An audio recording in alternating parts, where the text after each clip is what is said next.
don't think the average person playing with AI on his iPhone perceives any danger. Can you just roughly explain what you think the dangers might be? Yeah, so the danger, really, AI is perhaps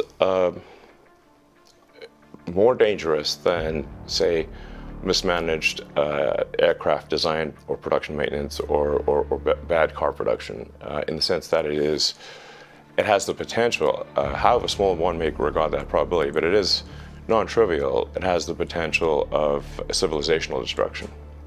There's movies like Terminator, but it wouldn't quite happen like Terminator, because the intelligence would be in the data centers. Right. The robot's just the end effector.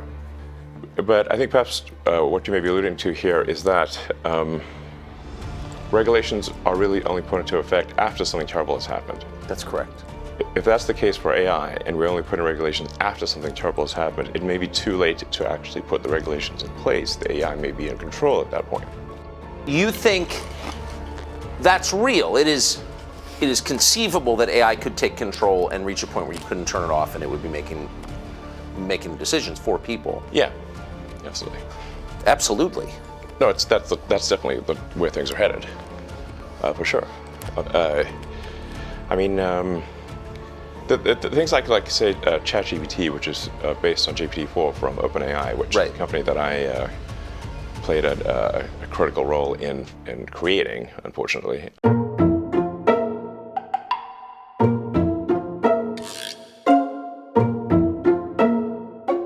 Back when it was a nonprofit?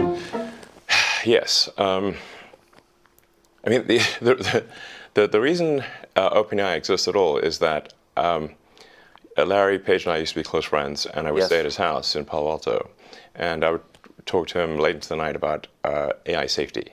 And at least my perception was that Larry was not taking AI safety seriously enough. What did he say about it?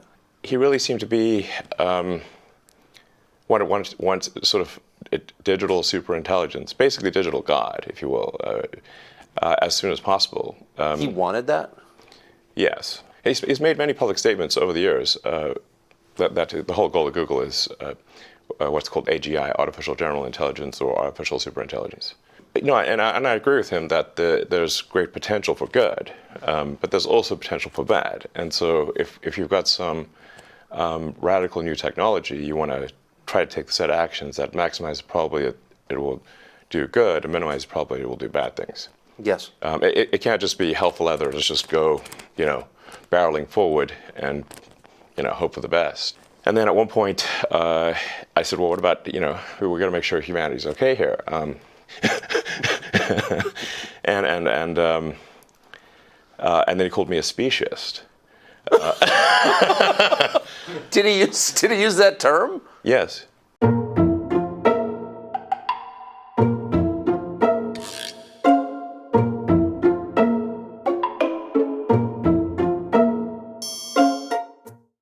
And there were witnesses. I wasn't the only one there when he called me a speciesist. And so I was like, okay, that's it. Yes, I'm a speciesist. Okay, you got me. What are you? Yeah, I'm fully a speciesist. Busted. So that was the last straw. At the time, Google had acquired DeepMind, and so Google and DeepMind together had about 3/4 of all the AI talent in the world. They obviously had a tremendous amount of money and more computers than anyone else. So I'm like, okay, we have a unipolar world here, where there's just one company that has close to a monopoly on AI talent and computers, like scaled computing. And the person who's in charge doesn't seem to care about safety. This is not good. So then I thought, what's the furthest thing from Google would be like a nonprofit that is fully open, because Google was closed for profit. So that's why the open in OpenAI refers to open source, transparency, so people know what's going on. Yes. And that we don't want to have like while I'm normally in favor of for profit, we don't want this to be sort of a profit maximizing demon from hell. That's right. That just never stops. Right. So that's how OpenAI would. So you want speciesist incentives here? incentives that Yes, like, I think we protect want humanity. pro-human.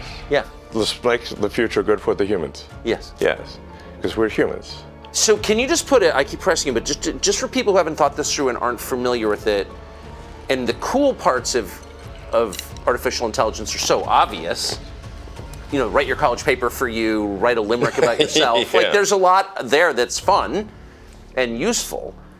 But can you be more precise about what's potentially dangerous and scary? Like, what could it do? What specifically are you worried about? Going with old sayings, the pen is mightier than the sword. If you have a super intelligent AI that is capable of writing incredibly well and in a way that is very influential, convincing, and is constantly figuring out what is more convincing to people over time, and then enters social media, for example, Twitter, but also Facebook and others, and potentially manipulates public opinion in a way that is very bad. How would we even know?